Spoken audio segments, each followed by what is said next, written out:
Sorry about that. Ooh, okay. Yeah, you could go ahead, Sarah. Okay, we are live.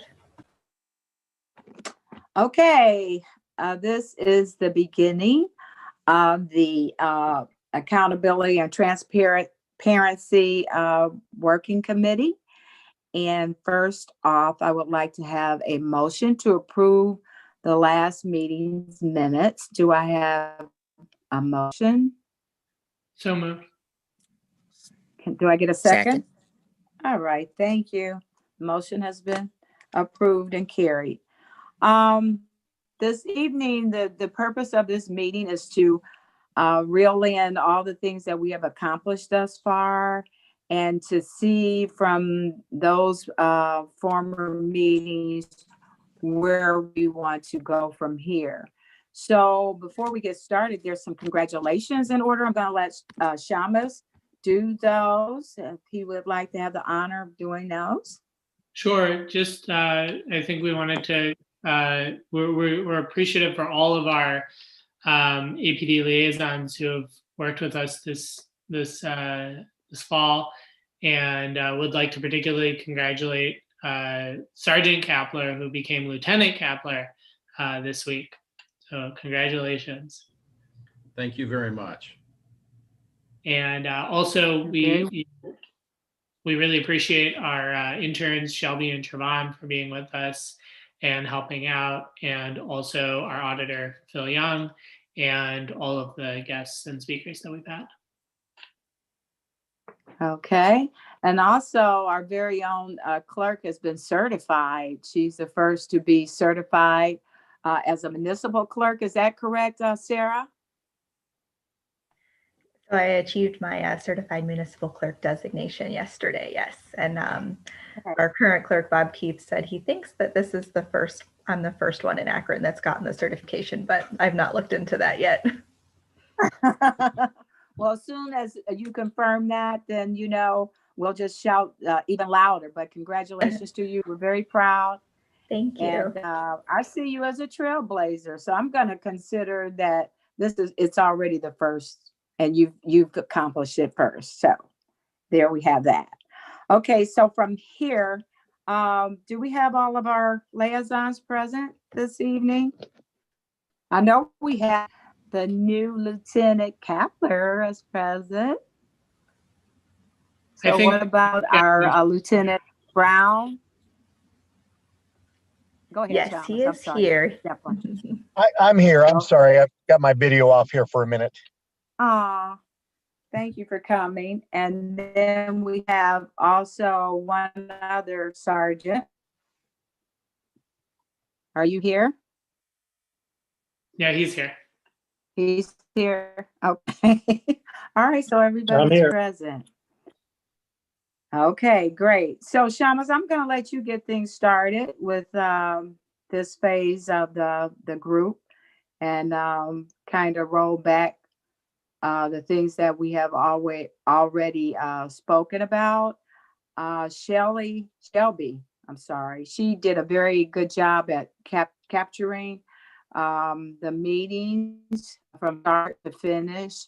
So you just want to go in and see some of the main points that we were looking over and looking into, that would be very helpful for this meeting to wrap things up and do our next steps. Sure. Thank you, Madam Chair. And what I did was I took the bullet points that Shelby put together, and then I sort of wrote it out into a couple paragraphs, which I think everyone should have gotten on Friday. So what I thought I might do is just share my screen, and then maybe I could just read through that, and then we could just go from there and have the other members and the liaisons and Mr. Young and anyone who'd like weigh in. That will be fine. Okay, one moment. Can everyone see my screen there? Yes. Okay. Yes. Great. So I'll just go ahead and read this through, and then we'll take like questions and comments and everything at that. Over the Okay. last several months, our working group has heard from a number of sources on the topic of police accountability and transparency. Our APD liaisons have shared a great deal of helpful information about the department's internal oversight mechanisms and discipline process, including the work of the Office of Professional Standards and Accountability, OPSA, the Patrol Bureau, and other APD offices. OPSA, also known as Internal Affairs, conducts internal investigations into officer misconduct, reviews investigations into use of force or citizen complaints, audits body-worn camera BWC footage, conducts drug screenings, uniform inspections, and property room audits, interacts with the Firearm Review Board, reviews and updates APD policies and procedures, and maintains the IA Pro Blue Team Early Intervention System. These software programs are advanced tools that maintain comprehensive data on certain types of incidents that could serve as early indicators of potential performance issues, including use of force, officer-involved shootings, vehicle chases, critical incidents like witnessing juvenile deaths, etc. If an officer passes a certain threshold of one type of incidents or a combination of incidents among several types in a certain period of time, a shift supervisor is notified and can review these incidents to spot trends, counsel the officer, or suggest additional training, depending on what's needed in the supervisor's judgment. This is a digital version of the early intervention system that APD has had in place for several decades. In addition, APD also maintains other important software and data systems, including the Citizen Contact Log, which tracks demographic data like race, gender, and age with regard to citizen traffic stops. But it's not clear what conclusions APD has drawn from this tool and is not readily accessible to the public. A new software program, LEFTA, monitors for racial bias in how field training officers grade new officers in the field. APD should be commended for adopting these sophisticated software-based controls on accountability and misconduct, but more information from them should be shared publicly as discussed below. APD reviews all reportable use of force incidents, force reaching a certain minimum threshold, and citizen complaints at the shift supervisor level. These investigations are then reviewed through the chain of command and OPSA, and at each level may be sent back for further study. Finalized use of force and complaint investigations are shared with the independent police auditor, Philip Young, and the collaborative relationship between Patrol Bureau supervisors and Mr. Young is appreciated. If a use of force investigation, complaint investigation, or internal investigation substantiates a finding of misconduct, the police chief imposes a form of discipline ranging from a written reprimand to firing based on a discipline matrix. Much of the discipline process is governed by the collective bargaining agreement between the City of Akron and the Fraternal Order of Police. The process and matrix is meant to reflect progressive discipline in which the frequency of the conduct, first offense, second offense, etc., and the severity, major, minor, and degrees within, relate to escalating punishment. However, a second minor violation of the same rule after 2 years is not treated as a second offense for the purposes of discipline, undercutting the progressive discipline concept. Further, in order to have an officer agree to a discipline and not appeal it, the police chief is empowered to reduce the punishment for minor offenses below what the matrix would suggest, in effect bargaining down minor disciplines. While these rules do not impact major rule violations, these practices and the collective bargaining agreement deserve further scrutiny. Available data appears to indicate that uses of force and citizen complaints are infrequent. Data through October 2020 indicates that there have been 173 reportable uses of force this year, once in every 729 calls for service. In addition, there have been, that's a little typo, there have been 33 citizen complaints, have been filed this year once in every 3,823 calls. For officer-involved shootings, in-custody deaths, or other incidents involving the use of deadly force, investigations have typically been undertaken by the APD Detective Bureau, with determinations on the lawfulness of the force used being made by the Summit County Prosecutor's Office. As of January 2020, the Prosecutor's Office has made the decision to refer these incidents to the Ohio Attorney General's Office, although there's some uncertainty about whether initial investigations will be undertaken by the State Bureau of Criminal Investigation or the APD Detective Bureau. Since 2007, there have been 31 deadly force in custody death incidents, including 10 deaths. In addition, from 2009 to July 2020, there have been 11 legal settlements involving APD use of force, with a total of $956,000 being paid by the city of Akron. These issues also deserve further study, particularly given the serious and tragic nature of incidents involving deadly force. Our working group has also heard from Philip Young, the city's independent police auditor, who has served in his role since 2007. Mr. Young's role functions as an external form of oversight.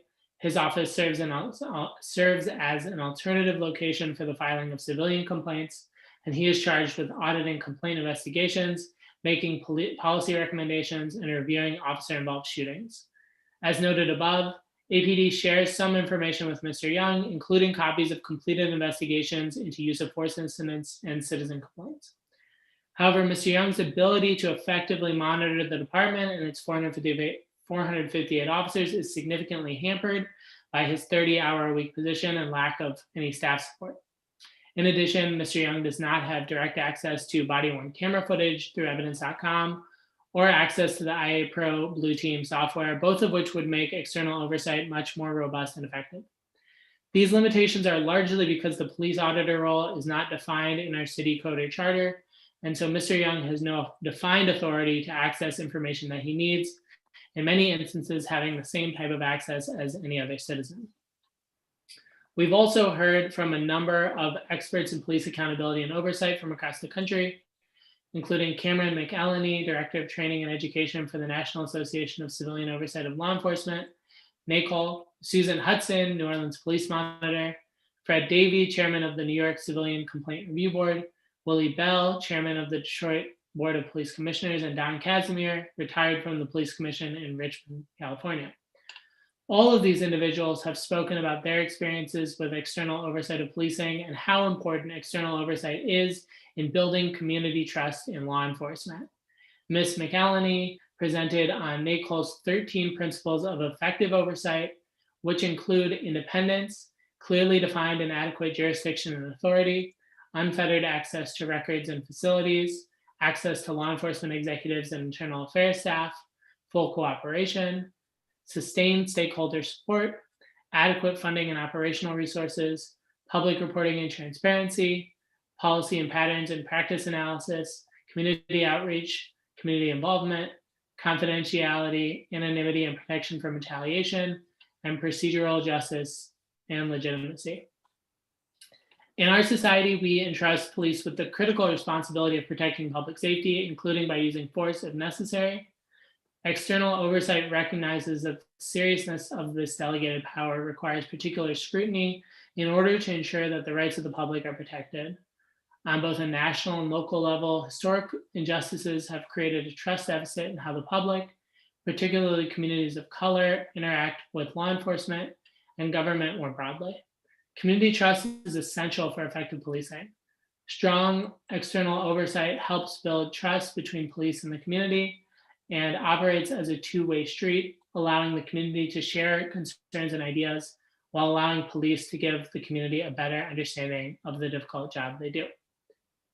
So these were the two draft recommendations that I wrote, but certainly we can change them. Recommendation 1, City Council should enact legislation that clearly establishes the Office of the Independent Police Auditor and ensure that the auditor has sufficient authority to access information, adequate staffing and funding, and independence from the political process. Access to information. Currently, the auditor lacks formal power under city ordinances to access APD information. To be able to operate effectively, the auditor must have the authority to access all relevant records, including BWC footage and the IA Pro Blue Team software. If direct access to body camera footage is not possible, there should at least be a process by which the auditor can quickly request and receive footage with as few redactions as possible. Adequate staffing and funding. One person cannot adequately audit 458 officers. The auditor's office should have a budget for at least 3 staff, including a deputy auditor, an investigator, and an administrative or communications assistant to help with office management and community engagement. Civilian oversight / independence from politics. To ensure that oversight is seen as fair by all members of the community and law enforcement, the auditor should report to a board made up of members of the public to avoid that was supposed to say to avoid any appearance of outside influence. These board members should be chosen by community groups to underlie that this body is totally independent from city council, city administration, and any city politics. Draft recommendation number 2, city council should work with the Akron Police Department and members of the public to ensure that more police data and information is made publicly available online and updated on a regular basis. With all of the data being gathered by the citizen contact log, the early intervention system, and other software programs, more of this should be made publicly available online and updated on a regular basis. APD posts a monthly PDF with crime and police statistics, which include use of force and calls for service information, but additional summary data from the early intervention system would help citizens get a deeper understanding of use of force and other issues. And data from the citizen contact log would allow citizens to understand the demographics of those individuals being stopped, both instilling confidence in the system and allowing for suggested changes to be made where data presents concerns. It would also allow for journalists and academic researchers, some of whom have been provided citizen contact log and calls for service data in the past, to have direct access online in a way that would inform their work. This additional transparency will bolster the community's understanding of how police do their job and spread information about the internal oversight mechanisms that exist. In this way, transparency would build trust and contribute to more effective policing. So there's obviously a lot there, but I guess we can just go ahead and see what comments and thoughts people have. Okay, are there any comments from all those in attendance this evening? Anyone have any comments regarding the report that was just stated? I have a few if I may. Yeah. You may. Yeah. And Okay, after that, I will too. Oh, would you like to go ahead first, Mr. Lombardo? I don't care. It doesn't matter. You chimed in first, so we'll both get a chance. Go ahead, Lieutenant. It's a couple areas of clarification. On page 1 here, we're talking about a shift supervisor's notified of alert. That's a shift commander. This is a captain, a very high-ranking member of the police department.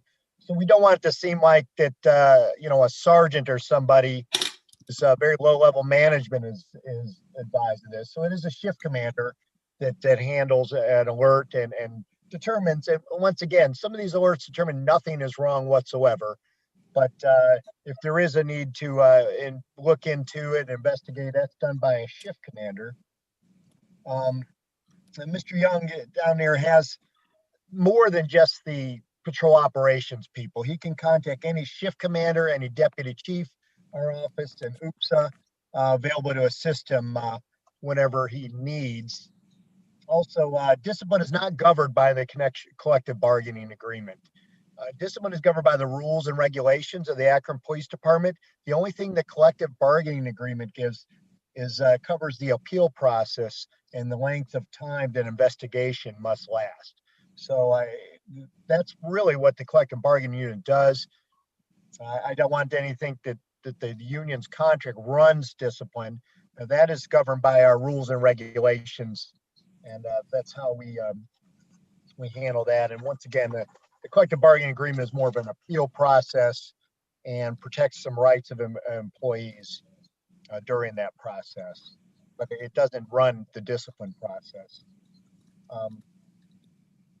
Thank you. And this, I'm sorry, a few more comments. This where it says undercutting the discipline process. I leave this question to you folks. If a guy is late for roll call, how long should we hold that over his head? Should we hold it over his head 5 years, 10 years? Should it be, at some point, a minor violation, it should go away. Well, once again, at 10 years down the road, a guy was late and 10 years later, he's late, but he's got a 10-year spotless record. So when you say it undercuts the progressive discipline process, I would have to, respectfully disagree in that regard.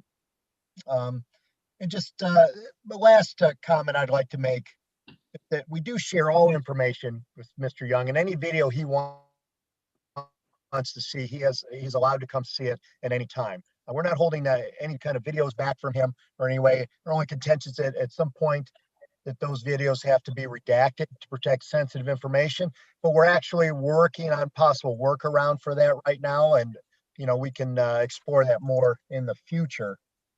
And last, the agencies that we heard from are some of the worst departments in the United States. New Orleans, Detroit, New York.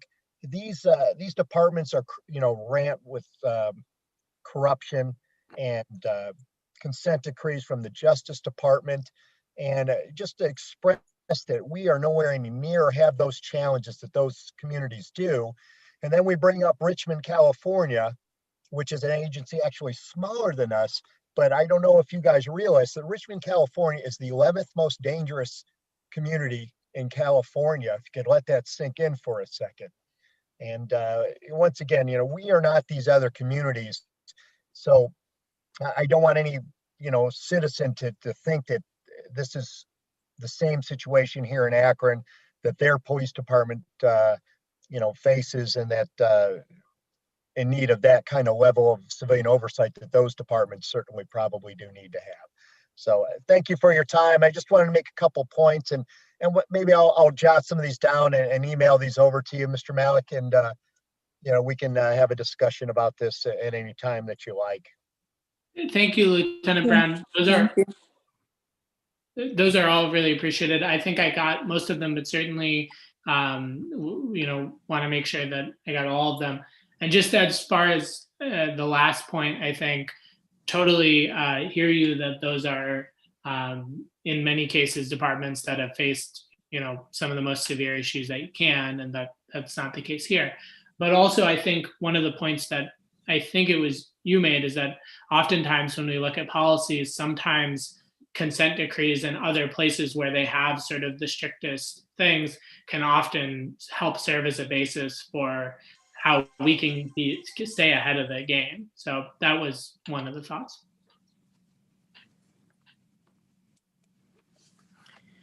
Okay, thank you both for sharing. Okay, Theo Lombardo. Yes. Thank you, Chairwoman.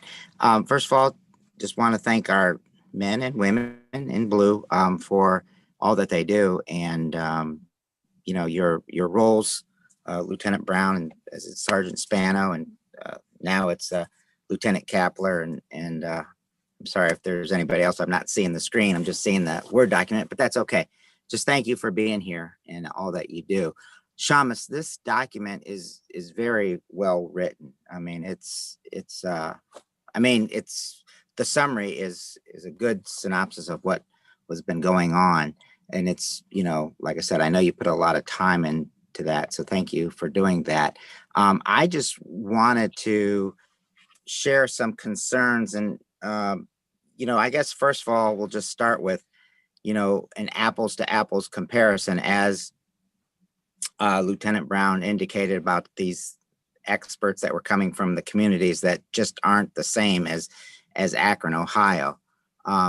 So we know that that's out there and on the table. It's not really apples to apples. I'm a numbers guy. I'm a stats guy. And, some of the things that have jumped out to me is actually when we first started on council, we were at Dan Street, and Shamus, I think you were there, right? Yeah, I think the use of force. When I made sure to include that in there. Yeah, Chief Ball, talking about the use of force and how little that happens, I guess, and which is surprising. Again, I'm a numbers guy. I'm in the accounting field. I'm not in the police line of work at all. But when I see that 33 citizen complaints have been filed this year, once in every 3,823 calls, it's almost 1%. It's less than 1%. So we got that out there. I guess where I'm going with this is that we've had these Zoom calls, which are great, but I kind of just want to sit at a table with the chief, deputy chief, whoever, and talk about these types of things going on and the recommendations, rather than through this Zoom thing. Because again, I'll give another analogy, Shamus and Ginger, regarding what we were talking about Monday in council, with like citizens having access to like a budget tool. And so they could, fully see what the city is doing. I don't know. I just, again, I'll use that same comments. How many chefs do we want in the kitchen? How many citizens do we want looking at what they think should be right or wrong, when it's the police who've gone through training and doing what they're trained to do? They know what they're doing. Could they improve on certain things? Certainly. Could I improve as an accountant and a councilman? Certainly. There's always room for improvement, as they say. But I guess I just have some issues to just, like, I would like to ask the chief or somebody, as far as, all right, Philip Young, why didn't, he's the auditor, but why isn't he having access to this type of information? And I know, Lieutenant Brown, you said he can anytime he asks or whatever, but some of these things, I guess I'd just like to talk about with, again, what would this do to the police? Heck, what does our legislation do when we enact, that we can only have 6 people coming over to houses? I mean, what did that do to their, not lifestyle, but their, on the job?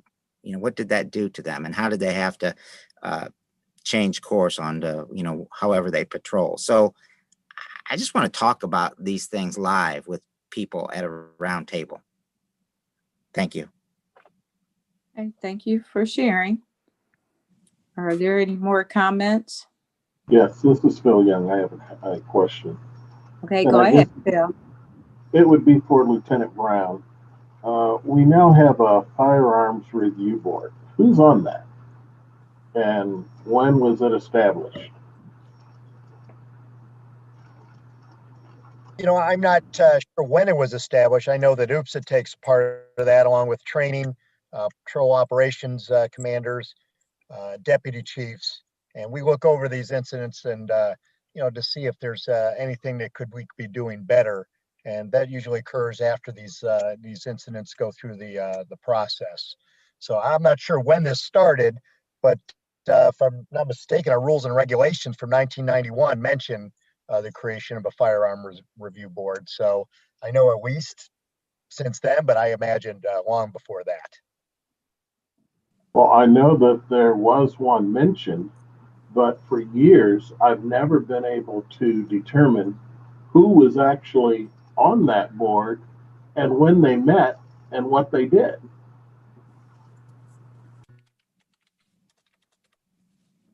Well, I know that in the last 2.5, 3 years that I've been in the Office of Professional Standards, I've taken part in a couple of those review meetings. And once again, there's a list of those folks are involved in that. We can certainly get you that information if you would like. Yes. Can you just name a few? And is there anyone from the outside, such as the Don Rice or someone like that on that board?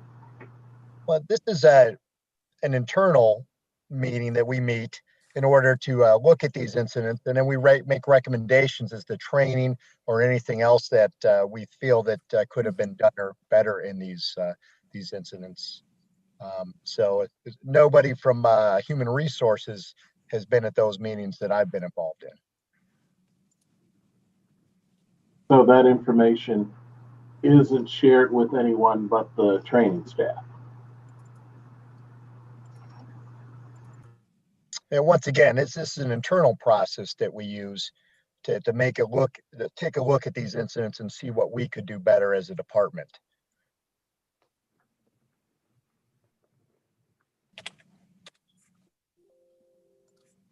Okay, Mr. Young. I also have two other questions, but I will contact Lieutenant Brown directly on these two questions. Okay, thank you for sharing. Are there any other questions? Any other comments?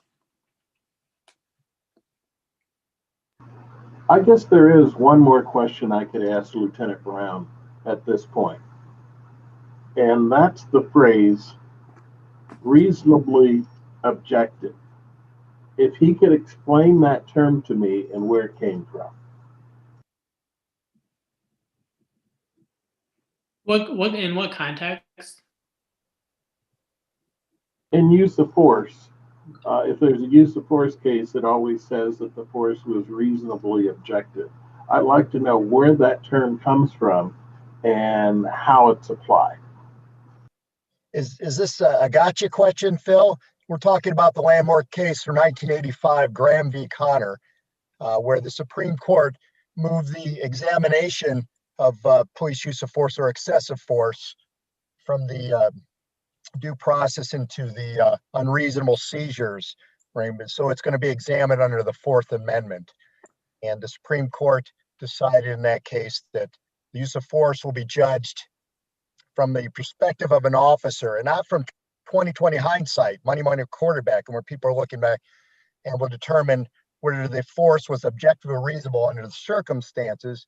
And they also established a number of factors to be considered in when determining if a use of force is reasonable. One being the severity of the crime at issue, another being that whether the suspect poses an immediate threat to the safety of officers or others, and the third being whether the suspect is actively resisting arrest or attempting to evade arrest by flight.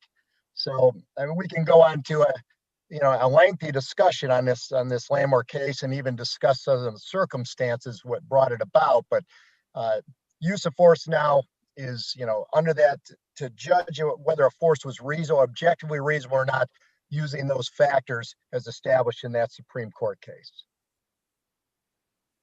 That wasn't a catch-up, Lieutenant. It was just that every use of force case that I look at, it says it was reasonably objective. And I just wondered where the phrase came from.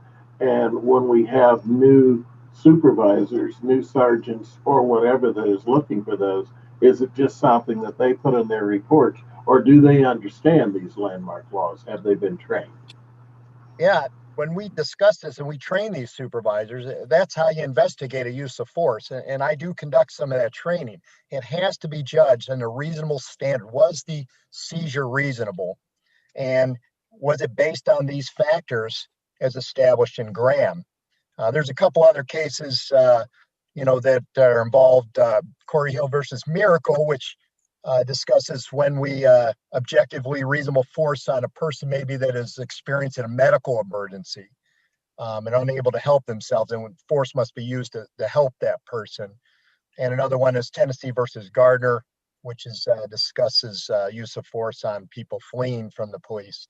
So that objectively reasonable standard is what we use to determine if a use of force was good or not. And that's why you're seeing it in every single report, because that is what we use that standard to investigate and judge whether this was a good use of force or not.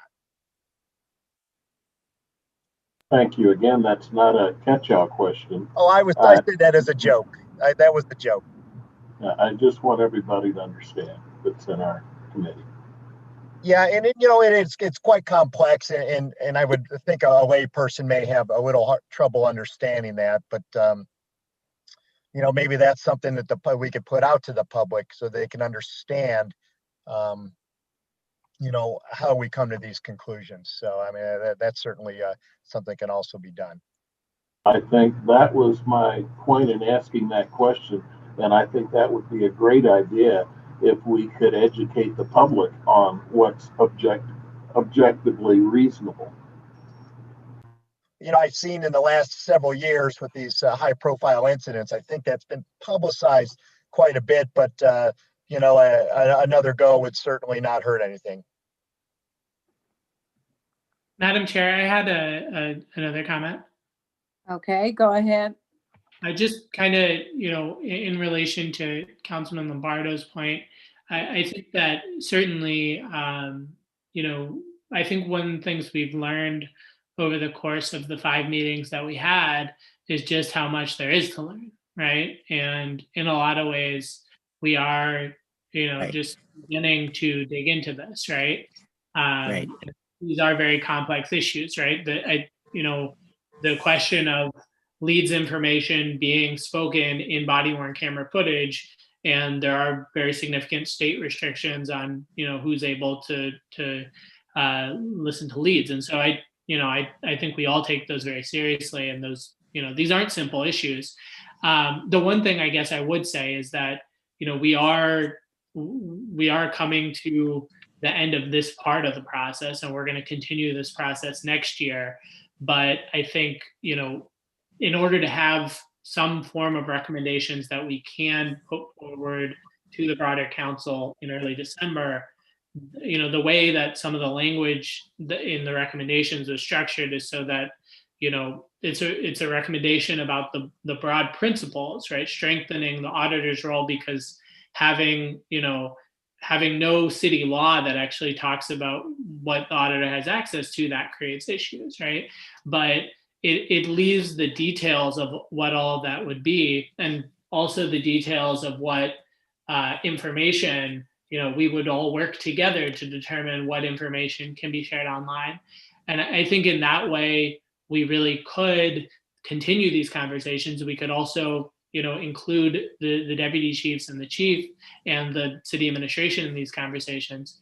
But I do think we need to make some form of recommendation, and I think that the facts that we've heard from APD, from Mr. Young, and from some of these experts, they do support some of the recommendations, particularly with regard to the external oversight and the auditor. Yeah, I got you. But if again, just those experts in towns that may not be either the same size or just have the same dynamic as Akron, I guess would concern me. I guess, I mean, they're, I guess I would just want to go a little bit further with the recommendation, just to say, if it was implemented, this is what, either the police or us as council would be looking forward to, just if they were actually passed as legislation. So I guess I didn't want to go that far until we all meet at the table. I just a little uncomfortable with that. The one follow-up point is that the 13 principles from NACOL come from not just one department, but from that whole national association doing a study over many years about what works in all jurisdictions, not just the worst, not just the best, in all of them. So I do want to make that point. I certainly take the point that some of those jurisdictions are much bigger or much more different. But I do think what we heard from Ms. McElhenney really describes effective practices across all jurisdictions. If I could just chime in and let you know that I've been talking to the command staff about some of the things that we've talked about here, and a couple of these things we're working on getting a workaround, especially making it easy to get. We may be able to work around this leads issue with the body worn camera footage, and we're also working on something about how to get some civilians, community members more involved in our policy creation. So these are things that later in a meeting, as Mr. Lombardo suggested, we can discuss. So just let you know that we're not just sitting idly by waiting for this. We're actively discussing these things, and we're seeing how we can do better. Okay, thank you. Yes, thank you. I mean, that's very encouraging to hear, Lieutenant Brown, that you guys are working on these initiatives. I think those are some good starting points for this committee to, continue to do. And see where all of that goes. I think that's great. Appreciate that.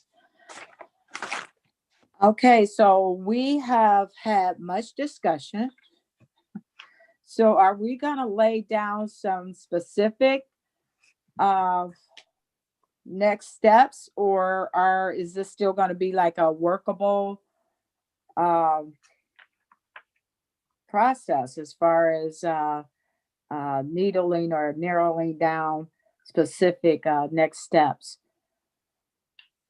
I think, Madam Chair, we do need to have something that we share and maybe Ms. Viviano can comment, but we do need to have something for this report. So my intention was that this would form our contribution to the report.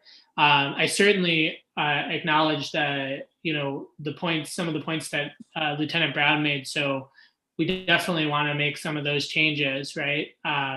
Sure. If we could talk about whether we're comfortable as the three of us with these recommendations, I do think that given that it's, November 24th, we could have another meeting before December 7th, but, or we could try to approve something tonight that is, we can adjust some of the language if that's needed, but I do think we need to have something that we present.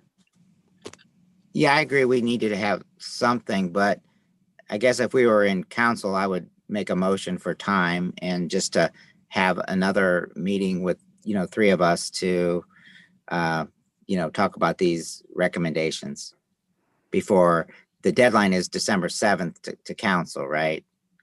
And again, it's still in the recommendation phase, but I guess I would like another meeting to discuss this. I guess one point is that December 7th is when the report was going to be public. And so if we're still abiding by that timeline, I think we're beginning to cut it pretty close. So I mean, we could maybe on Monday or Tuesday of next week.